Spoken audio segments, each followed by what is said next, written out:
ஏன் வளர்ந்தாய் பனைமரமே, நான் வளர்ந்த காரியத்தை நாட்டாரே சொல்லுகிறேன்.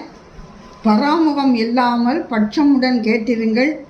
படுக்கப்பாய் நானாவேன், பாய்முடைய தோப்பாவேன், வெட்ட நல்ல விறகாவேன், வீடு கட்ட வாரியாவேன், கட்ட நல்ல கயிறாவேன், கன்று கட்ட தும்பாவேன், வாராவட்டை நானாவேன், வரிச்சல்களும் தானாவேன், பழக்க சுமை சால்களுக்கு புரிமனையும் நானாவேன், நனைந்து வருவோர்க்கு சம்பங்குடை நானாவேன், பாலர் பெரியோர்க்கு பதினிமிக நான் தருவேன், சித்திரை கோடையிலே சிறந்த நல்ல நுங்காவேன், காளையர்க்கும் கன்னியர்க்கும் களைத்தியர்க்கும் விசிறியாவேன், ஓதுகின்ற பிள்ளைகளுக்கும் ஓலை தடுக்காவேன், எழுதுகின்ற பிள்ளைகளுக்கும் எழுத்தாணி கூடாவேன், அரிச்சுவடி என்னாலே வறுக்க பாடம் என்னாலே, எஞ்சுவடி என்னாலே, குழிமாற்றம் என்னாலே, வர்த்தகரும் செட்டிகளும் வழியறிவதென்னாலே, கணக்கர்களும் முதலிகளும் கணக்கறிவதென்னாலே, பலசரக்கும் மண்டிகையில் பத்திரமாய் நான் இருப்பேன், ஏரி கரைமேலே எந்நாளும் வெற்றிருப்பேன். சரியா?